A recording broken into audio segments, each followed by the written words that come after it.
नमस्कार मंडळी, श्री स्वामी समर्थ मंडळी. आपल्या सर्वांना मराठी नववर्षाच्या हार्दिक शुभेच्छा. पण तुम्हाला माहिती आहे का, गुढीपाडव्यालाच नवीन वर्षाची सुरुवात का बरं मानली जाते? हिंदू पंचांगानुसार हा दिवस चैत्र शुक्ल प्रतिपदा म्हणून ओळखला जातो. याच दिवशी शालिवाहन संवत्सराची सुरुवात होते. पण हा दिवस नवीन वर्षाचा पहिला दिवस का ठरला?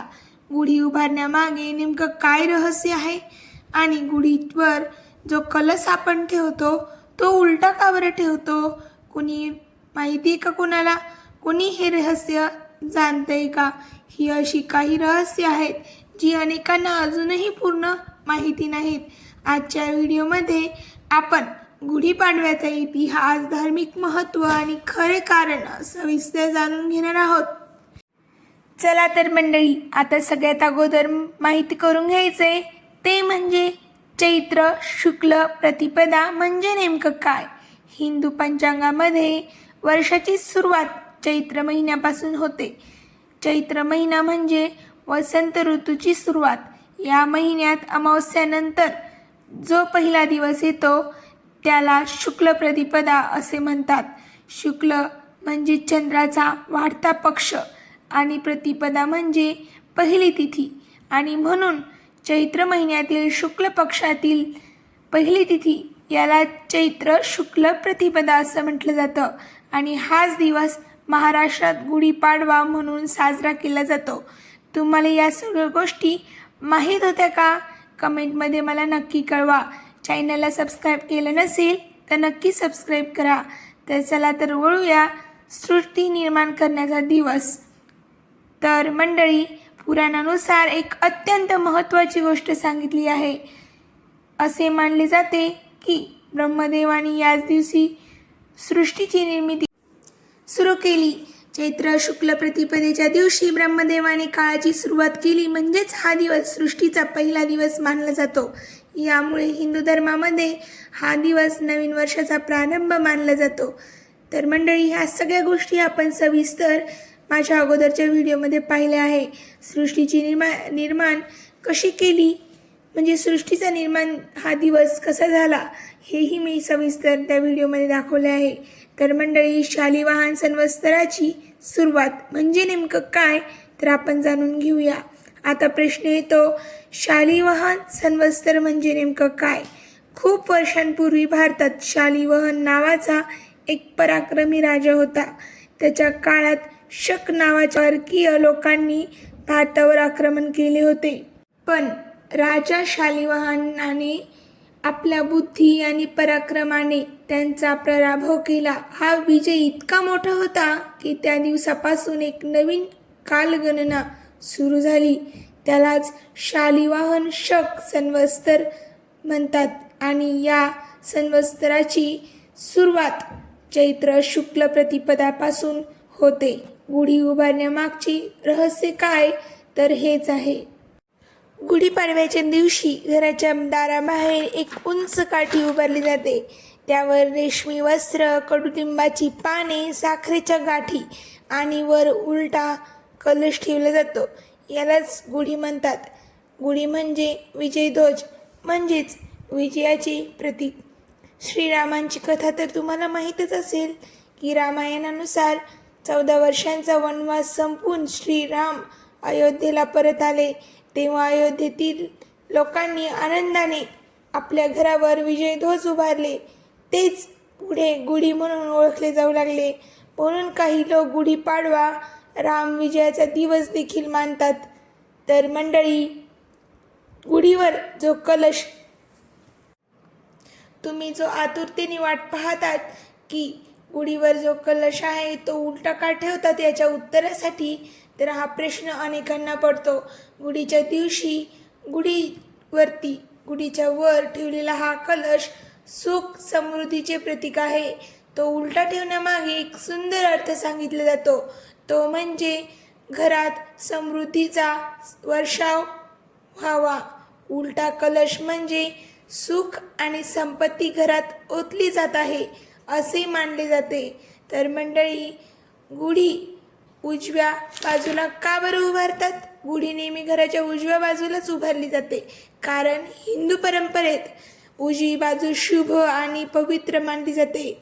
उजव्या बाजूला गुढी उभारल्याने घरात सकारात्मक ऊर्जा येते असे मानले जाते. कडुलिंब खाण्याची ही परंपरा गुढीच्या दिवशी आहे. गुढीपाडव्याच्या दिवशी आहे.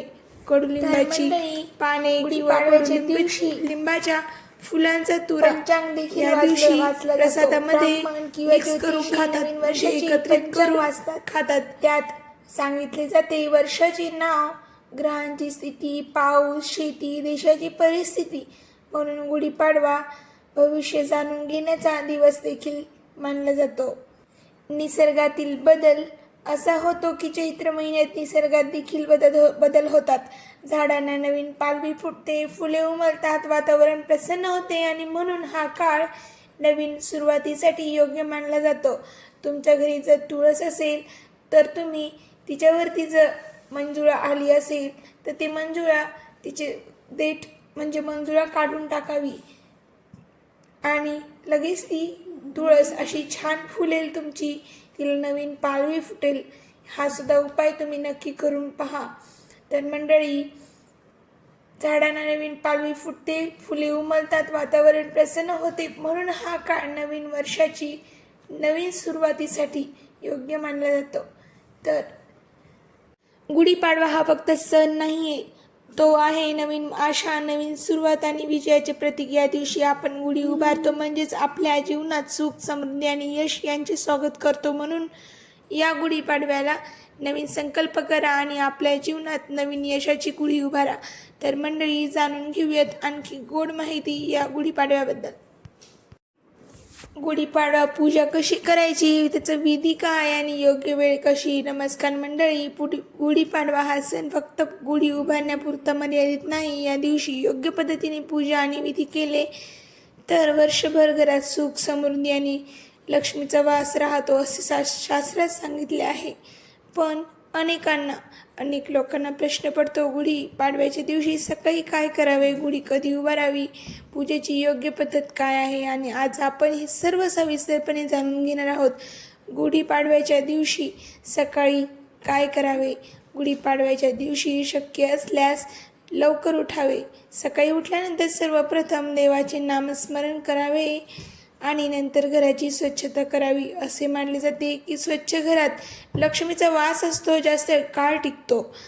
लक्ष्मी जास्त काळ या घरामध्ये राहते ज्या घरामध्ये स्वच्छता, आनंदी आणि शांतता असते. आनंद चहूकडे असल्यावरती ती थांबतेच. अभ्यंग स्नान, तर गुढीपाडव्याच्या दिवशी अभ्यंग स्नान करणे अत्यंत शुभ मानले जाते. स्नान करण्यापूर्वी शरीराला उटणे किंवा तेल लावावे. यानंतर स्नान करून नवीन किंवा स्वच्छ कपडे परिधान करावेत. असे केल्याने शरीर आणि मन दोन्हीही शुद्ध होतात असे मानले जाते. स्नान झाल्यानंतर घराच्या मुख्य दारासमोर सुंदर रांगोळी काढावी. रांगोळी काढणे म्हणजे देवी लक्ष्मीचे स्वागत करणे. तसेच दारावर आंब्याची तोरणी लावावीत, फुलांची तोरणे लावावीत. मंडळी, घराची सजावट ही करतात गुढीपाडव्याच्या दिवशी. तर गुढी कशी तयार करावी. गुढी तयार करण्यासाठी काही वस्तू लागतात, ते म्हणजे बांबूची उंच काठी, रेशमी किंवा नवीन कापड किंवा छान अशी साडी, कडुलिंबाची पाने, साखरेच्या गाठी आणि फुलांचा हार आणि वर ठेवण्यासाठी एक तांब्याचा किंवा चांदीचा कलश, हळदी कुंकू, पूजेचे सामान. सर्व वस्तू काठीवर बांधून वर उलटा कलश ठेवला जातो. हीच पुढी घराच्या दाराच्या उजव्या बाजूला ही गुढी उभारली जाते. गुढीची पूजा कशी करावी. तर गुढी उभारल्यानंतर तिची पूजा केली जाते. पूजेची पद्धत अशी आहे. सर्वप्रथम गुढीला हळद आणि कुंकू लावावे. यानंतर फुलांचा हार असा अर्पण करावा. गुढीला पाटावरतीही उभं केलं जातं. फुलांचा हार अर्पण केल्यानंतर धूप आणि दीप दाखवावा आणि देवाला प्रार्थना करावी आपल्याला सुखात आणि आनंदी ठेवण्यासाठी. आणि मंडळी, जो नैवेद्य आपण गुढीला बनवला आहे तो नैवेद्यही अर्पण करावा.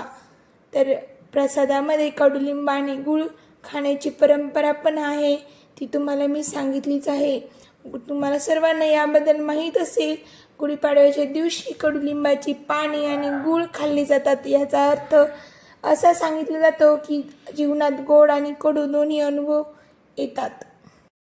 सर्वात महत्त्वाचा प्रश्न जो मी तुम्हाला शेवटी सांगणार होते तो आहे, गुढी किती वेळ ठेवावी. गुढीपाडव्याच्या दिवशी उभारलेली गुढी संध्याकाळपर्यंत ठेवली जाते.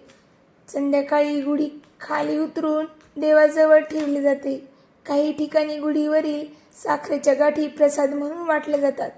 तर मंडळी, या दिवशी काय खरेदी करावे, तर गुढीपाडवा हा नवीन वर्षाची सुरुवात असा दिवस मानला जातो. म्हणून या दिवशी लोक सोने, नवीन कपडे, नवीन वस्तू खरेदी करतात. असे मानले जाते की या दिवशी केलेली खरेदी शुभ आणि लाभदायक असते. गुढीपाडवा हा सण आपल्याला एक महत्त्वाचा संदेश देतो, तो म्हणजे नवीन सुरुवात करण्याचा, जुने दुःख विसरून नवीन आशा आणि सकारात्मक विचारांनी जीवनात पुढे जाण्याचा. म्हणून या गुढीपाडव्याला आपल्या जीवनातही यशाची गुढी उभारूया, असा संकल्प करूया आणि पुढे जाऊया. मंडळी, आज वेळ झाली इथेच थांबण्याची. चला भेटूया नवीन व्हिडिओमध्ये. राम कृष्ण हरी. श्री स्वामी समर्थ. धन्यवाद.